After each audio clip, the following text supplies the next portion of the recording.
So this is the Samsung Korea. This is Samsung India.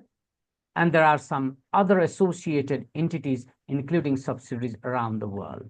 I will not go through the details, but there are some relevance. Therefore, I am bringing these pictures here.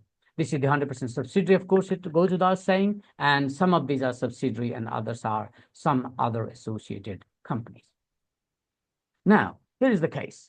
The Samsung R&D is there to provide the captive services to Samsung Group, including Samsung Korea, as well as other Samsung associated enterprises. Also, as you can tell, what services are there? Of course, it's a very captive service provider, means very specific service provider, very specific software development they do in India for the purpose of Samsung Group. Samsung Group means Samsung Korea, as well as other parts of the world. They have their associated companies. And they did work in a very special Samsung project, something like telecom system, home and office appliances, computer system, mobile devices, as well as some other network equipments. And this company, being a very captive service provider, did not provide any services to third party. Please note here, there is a reason for me to bring this particular point here. I have three, in fact, four specific points. All are very relevant when we discuss a court case in a minute. Number one, it's a very captive, very specific service provider to Samsung Group. Number two, they did develop specific software for the Samsung Group and no others. And of course, they had these special projects devised by the Samsung and not others. So you can tell Samsung R&D India is working purely for the purpose of Samsung Group and nothing else. So the first point I have here, ladies and gentlemen, is this. If you want to find out the internal pricing comparables, you won't find it because they are not selling anything outside their group. That's the first thing. Second, that's the primary bet here.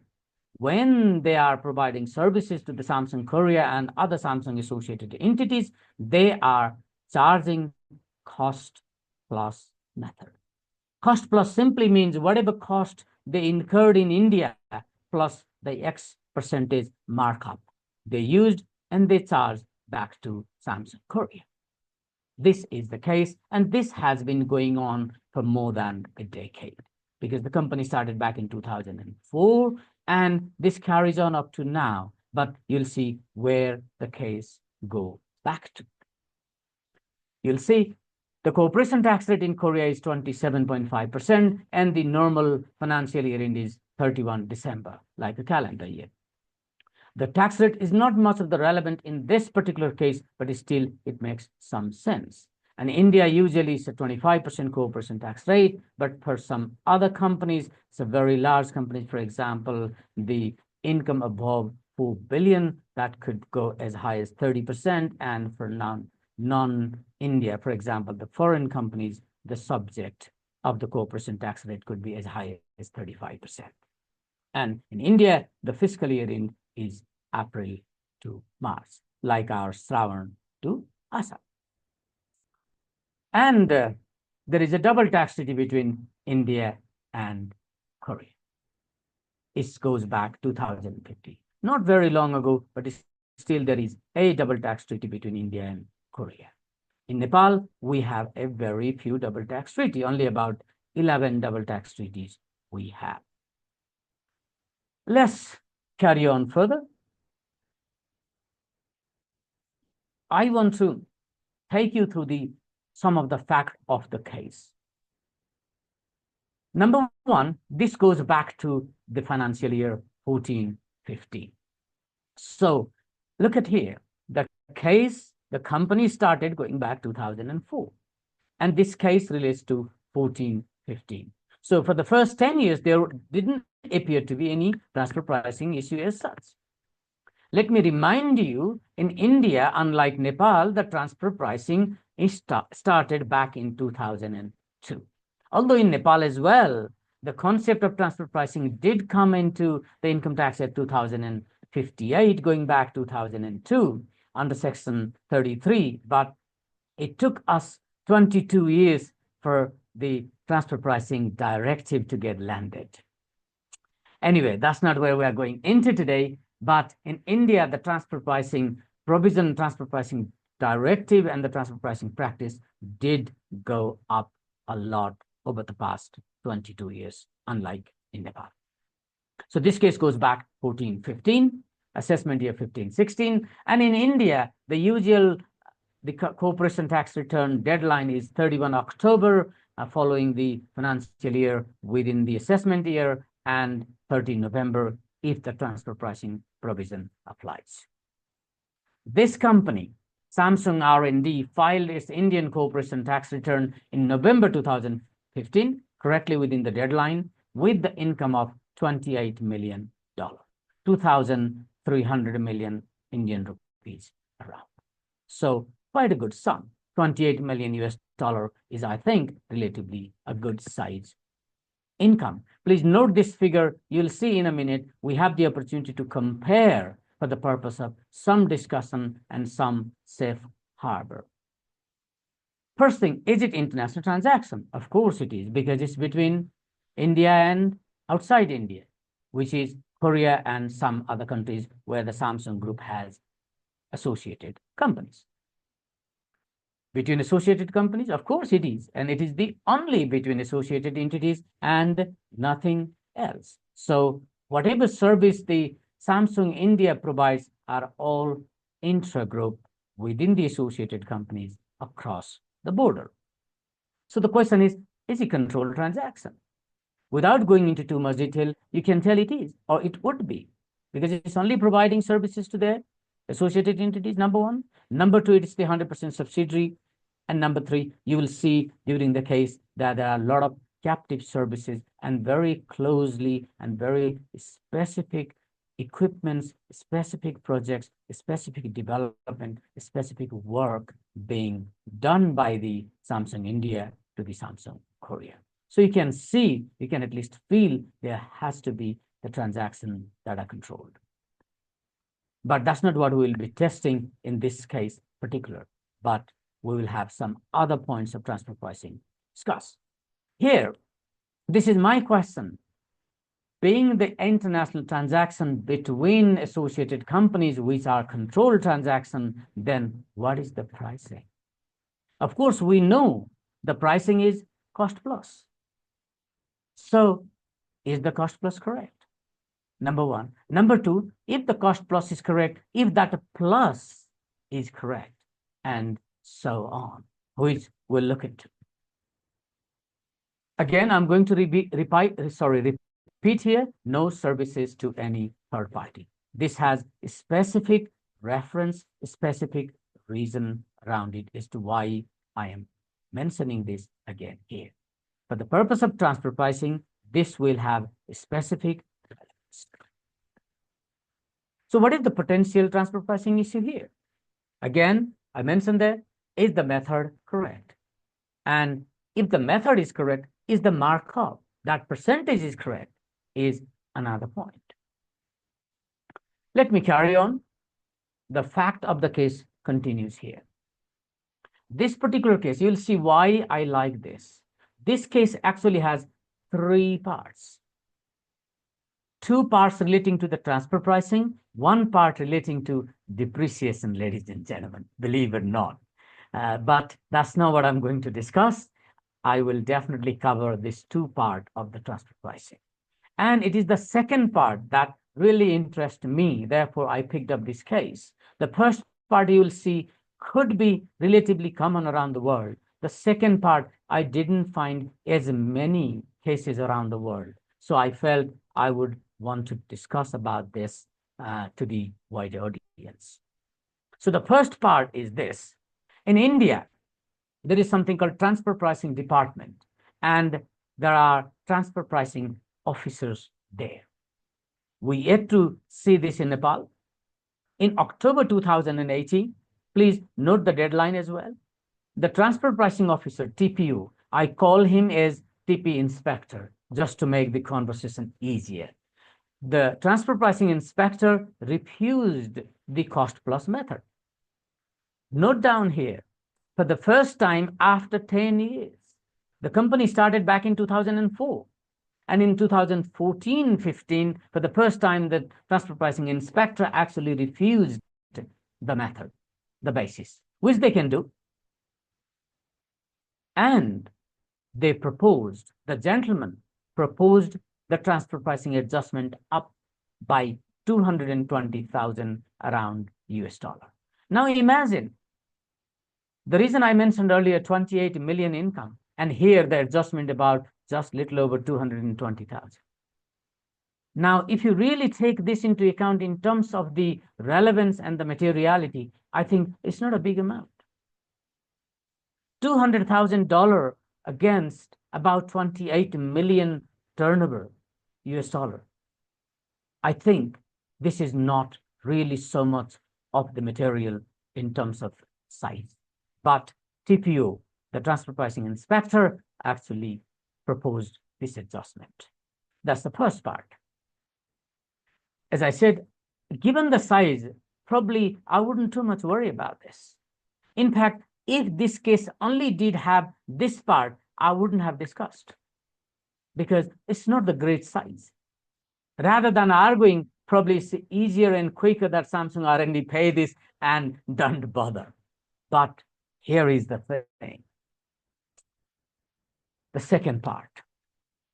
And this second part, although it relates to the transfer pricing, it also relates to something called benefit test, you'll see. And here this section 28 is the king.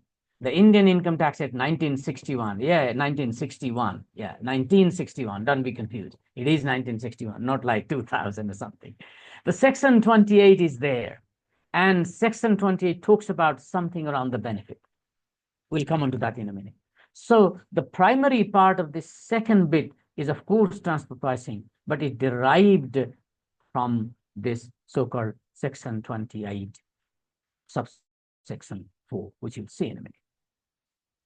Samsung Korea and other associated entities, of course, providing Samsung R&D India some equipment, free of cost. Please note this down.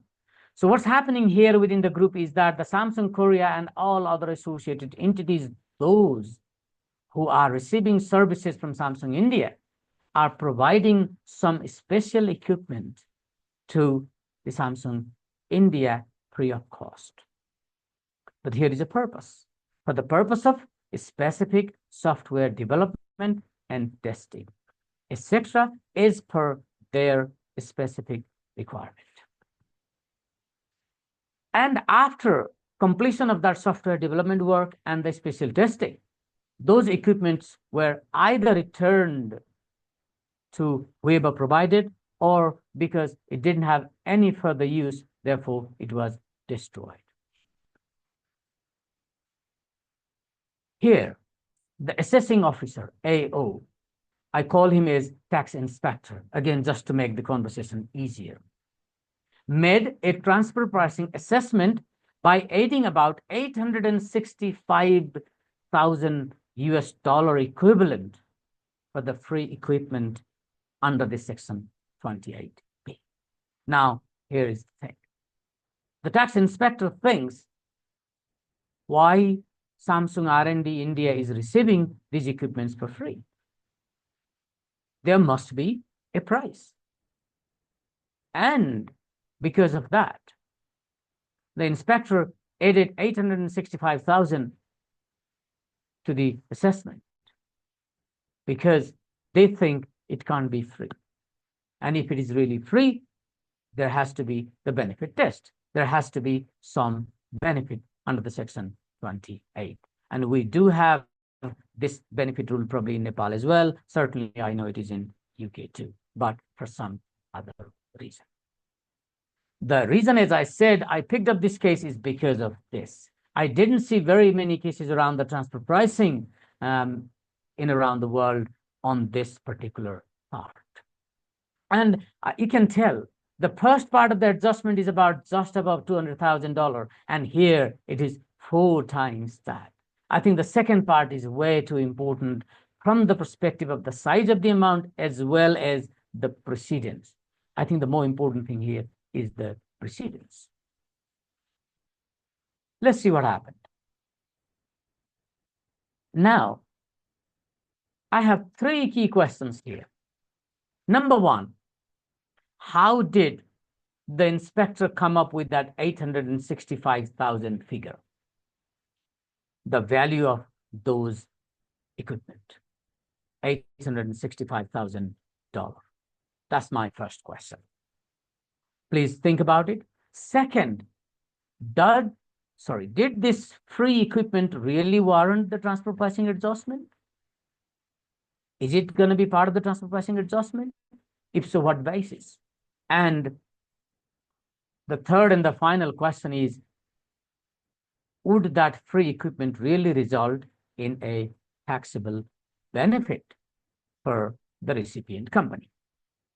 Before I proceed further, I actually want to ask this question number 3, because I know you all are mostly qualified accountants. What do you think, ladies and gentlemen? Please give me some ideas before I proceed further. You can unmute and give me your comment, opinion. It doesn't have to be right, because it went to the court case anyway, so the court will decide whether right or wrong. But here, before we get up to the tribunal, I would really want to have some view from my friends here around. Please, anyone?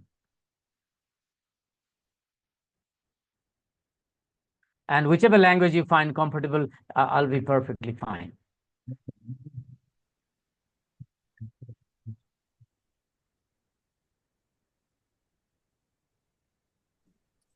Yo particular कुरामा actually जुन tax authority अथवा एसेसिङ अफिसरले भनेको अनुसारले हाम्रो उल्टै कस्ट चाहिँ बढ्नेवाला छ, profit घट्नेवाला छ, पार्टिकुलरली आरएनडीको केसमा, राइट? किनभने 200 समथिङले अघिको केसमा बढ्थ्यो भने यो केसेसले उल्टै घट्नुपर्ने प्रफिट, होइन? इफ आइएम रङ, सरी, इफ आइएम राइट। मैले भन्न खोजेको चाहिँ सेन्स उनीहरूले फ्रीमा ल्याएको कुरालाई भ्यालुएसन दिनु पर्यो भनेको मतलब उनीहरूको त कस्ट बढ्ने भयो, मतलब प्रफिट उल्टै घट्ने भयो इन केस इन्डियाको केसमा, मेरो perspective. Yeah. No, what they wanted is they wanted to, whatever amount they come up with, they wanted to add that back to the income. Okay. Yeah, Sushilji, please. Yeah, sure. So I think the fixed assets that they got, the equipment that they got, would be directly linked to the thing that they produce, right? So there is the assets would come under specific things that is required, the inputs that is required for production. And so if they had to buy from somewhere else, then they would pay some certain price, but that price they didn't have to pay. So there's an income in that sense. So I think taxable benefit would arise in this case. Thank you, Sushilji. Obviously, we're going to get up to the tribunal here, so we'll see. Here we have a lot of for and against. I think that's the beauty of the case that I'm discussing. Anyone, any opinion, please? Subhas, do you have any opinion, please?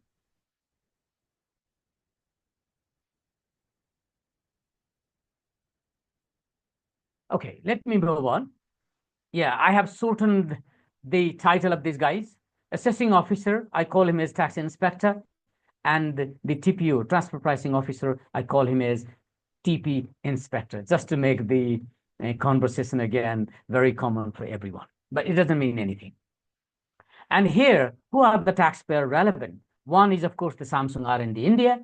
2 is going to be Samsung Korea as well here, because the bill, the service provided, the bill charged, the income received is from Samsung Korea. Let's move on. Please keep that question, especially the third question, in your head. And we will carry on discussing on almost every slide for that particular question. Now, what the taxpayer is saying. So the first thing is, taxpayer, of course, denied both the TP assessment, the $220,000 as well as $865,000. You'll see the basis for that. Remember, the second one is relating to the benefit. We think the benefit is applicable. And the first one is relating to the cost plus method. Of course, Samsung R&D India didn't agree, and therefore appealed to the Bangalore Commissioner of Income Tax. In India, they have a separate income tax commissioner within the income tax department. They call CITA. So this is independent of the tax office itself, though as part of the tax office. Let's move on. In February 2020, please note this date. We'll come onto this date again and talk about the relevance for a minute or two later. The case went to the appeal first, but appeal to the commissioner, not to the tribunal. And in February 2020, the commissioner offered partial relief for the first one, but agreed to the second one. So far, Sushil and Yuvraj, you offered your opinion. Commissioner also agreed to you. Well done. So far. So here you can tell the first part was disputed even by the commissioner. So that means whatever Samsung was doing, the cost plus method looks like there and thereabout right. But the second one, commissioner thinks, no. There would be benefit. So agreed to the tax inspector. Of course, Samsung was unhappy, dissatisfied, and took the case to the tribunal. Now, the Bangalore tribunal is called the Income Tax Appeal Tribunal. And interestingly, because the commissioner offered the partial relief for the first one, the revenue wasn't happy either. Therefore, revenue went to the same tribunal. So here, the two parties went to the tribunal called cross appeals, one for the one and the other for the other. So revenue went for the first one and the Samsung R&D went for the second one. And I'm more interested in the second than the first. There is one more story in between called MAP. Again, MAP means Mutual Agreement Procedure. Remember, in I think the third slide I talked about, there is a double tax treaty between Korea and India. So because of that double tax treaty, this taxpayer company can apply for the mutual agreement procedure. Let's see how it goes. So while the appeal was pending before the Bangalore tribunal, Samsung India filed an application for the resolution of this transfer pricing dispute under the MAP with Korean and Indian competent authorities, what we call is CA. By the way, this CA is not chartered accountant, just the competent authorities. So what the taxpayer did here is that while the case going through the proceeding, they wanted to halt that a bit and go through another process of MAP. I'm sure they must have got a right advice here. Because where there is a double tax treaty and where the double tax treaty provides the MAP provision, if any company, any taxpayer is not happy with the proceeding, they can go to the competent authorities and apply for the MAP in order to resolve any tax dispute, not only the transfer pricing. And that's what the Samsung R&D did, of course, together with the Samsung Korea. And in December 2023, both the competent authorities, both the countries' tax offices, they would have someone dedicated for this purpose, agreed to resolve this matter via MAP. That's second. And based on that, Samsung R&D went back to the tribunal with the revised ground for their appeal in February 2024. So you can tell this case is coming up to very current here. So this is the MAP process. Obviously, I shortcut the story here. It otherwise could go very long. So you can see a slight twist here. First, they went to the commissioner, then they went to tribunal, then in between, they went to MAP. But let's come back here. How this went further. Now, because the Samsung R&D went back to the tribunal with revised ground for the appeal, let's see what happened. The very latest hearing was on 16 October 2024, not very long ago, so the very fresh case. And the tribunal judgment was on 22nd October. Believe it or not, this is the same month the Nepal IRD also issued the Transfer Pricing Directive 2081. Nonetheless, now let's hear what the Bangalore Tribunal said about this. This is where we are going to get into. But before that, I would want to discuss about what the taxpayer and what the tax inspector did have their comment, their argument, their say. So let's first look at the taxpayer's argument. And this argument is going to be around the section 28. Please bear with me. We all have our opinion, as you do. I also have my opinion. But let's see what the taxpayer said here. And this is slightly away from the transfer pricing main concept for a few minutes. We'll come back to that again. So the first thing is, Samsung R&D India received assets free of cost from the associated companies located outside India, to whom the specific software services provided. That's the first thing.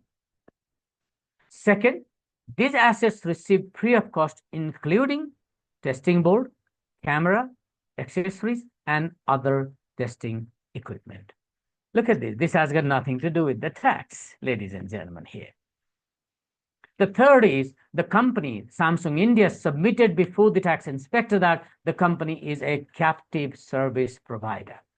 I did mention this with specific stress in the beginning. Captive service provider.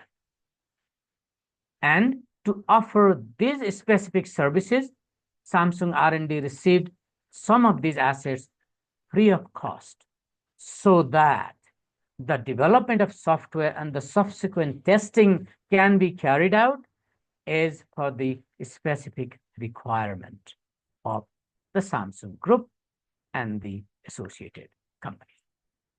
Clear up to here? Any question? Any thought?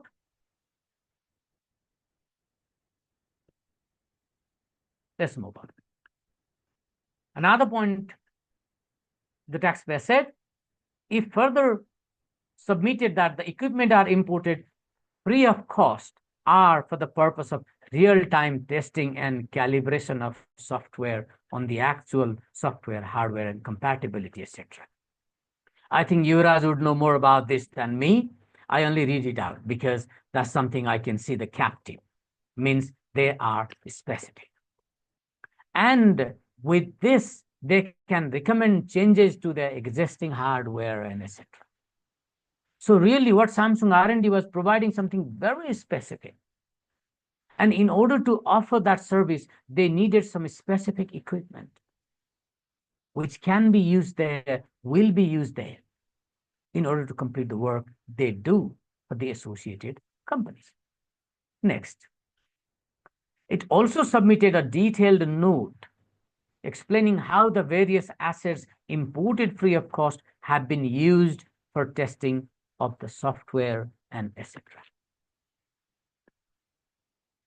And Samsung R&D has not been deriving any benefit from the import of these assets free of cost. They are saying, not you, not I. That's the company. They are presenting their argument in front of the tribunal. So they are saying they are not having any benefit out of these assets, which they got it free, as the equipment were either returned or destroyed after the use and completion of those specific project and the work directed.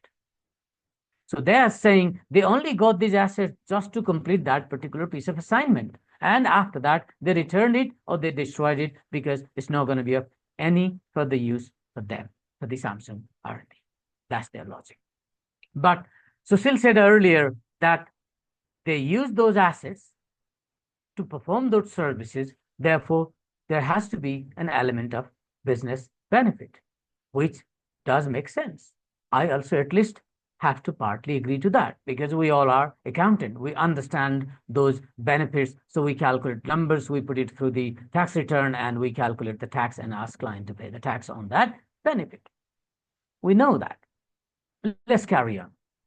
And Samsung R&D, putting a few other Indian case laws, stated that this is a capital receipt, not income in any case anyway. And it should not be taxed under Section 28. So really, the Section 28 is a king here. Let's carry on first. What's going on here? Accordingly, no addition can be made with regards to this free equipment, objecting the the tax inspector's assessment of that 600 and whatever, 65,000 dollars. So they offered their argument that because of so and so, they haven't really received the benefit as such that otherwise could qualify under Section 28.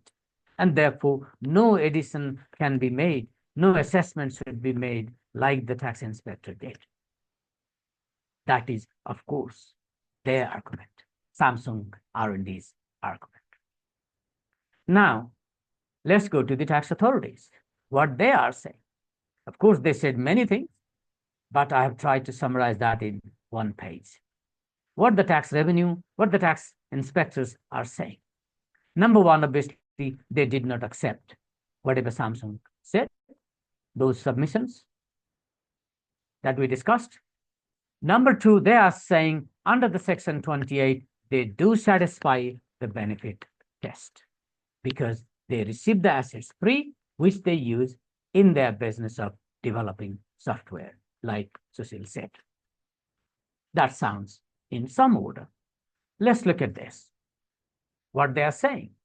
The assets received for free from clients, of course, because they are clients, and put to use in business are benefit arising from the business, which sounds very, very natural.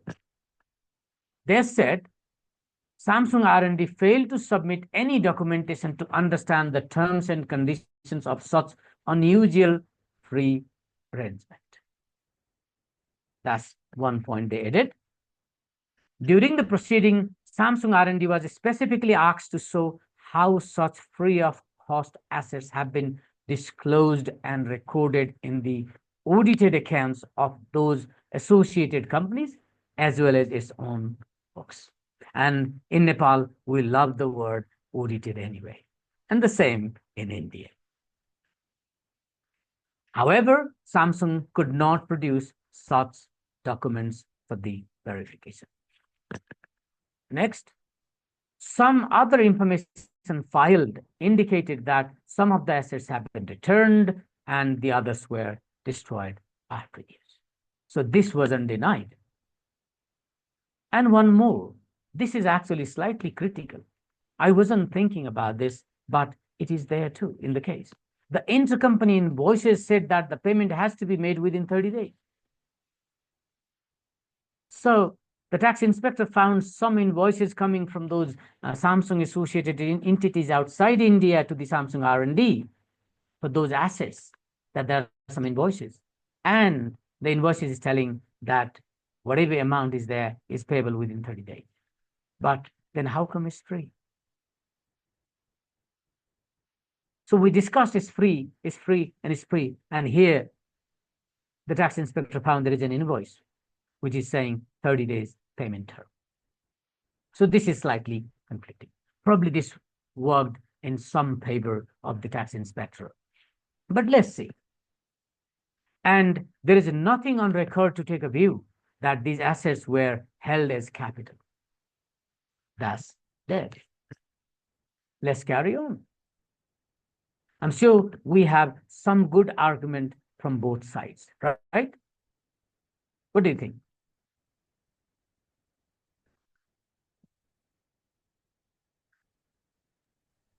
Yeah, I think Yeah, please go on. basically what I found is the invoices.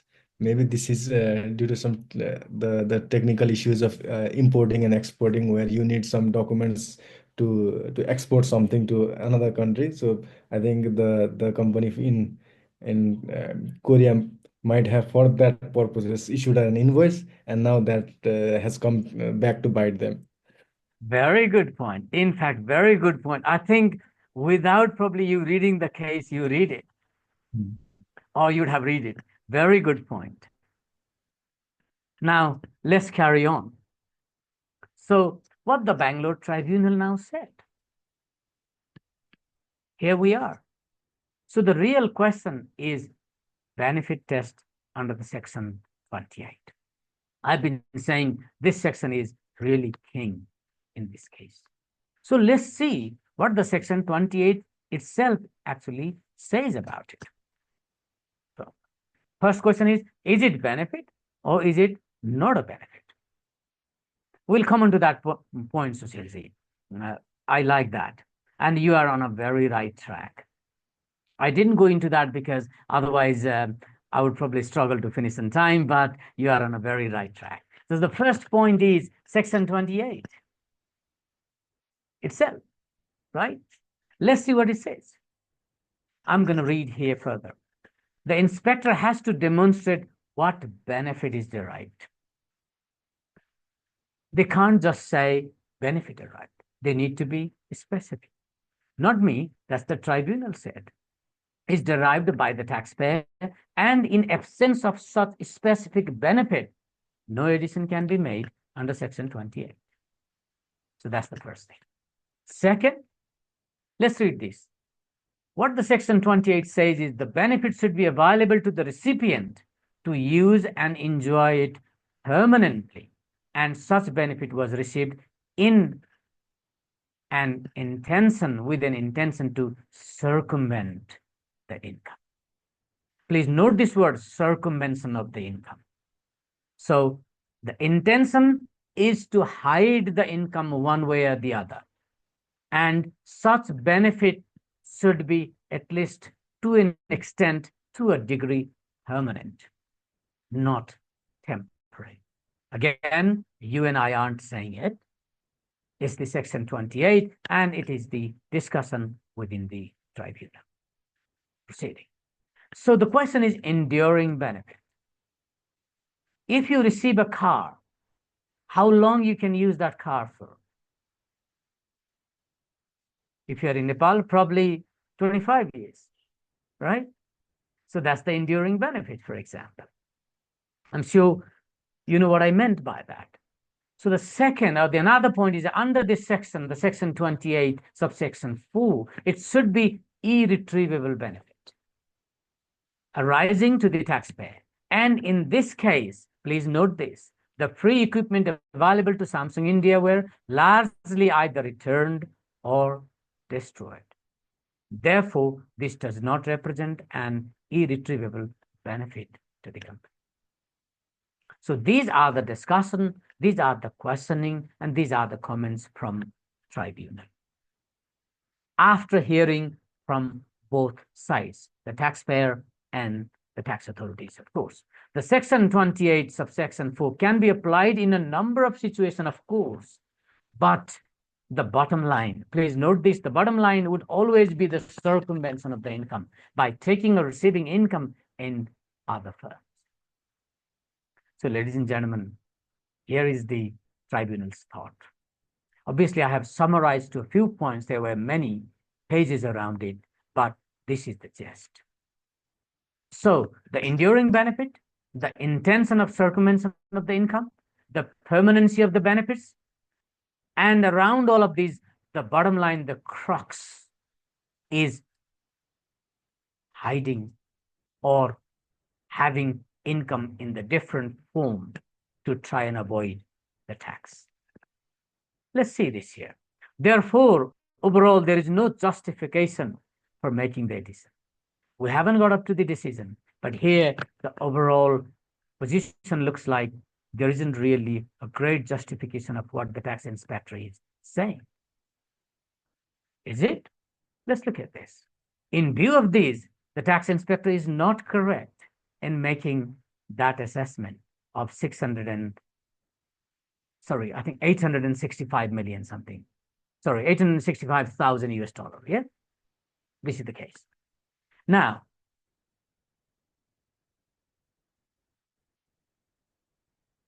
here is the answer. And again, it's not me. The tribunal allowed the appeal in favor of Samsung R&D, saying that addition to the assessment under the free asset or the benefit rule is actually not appropriate.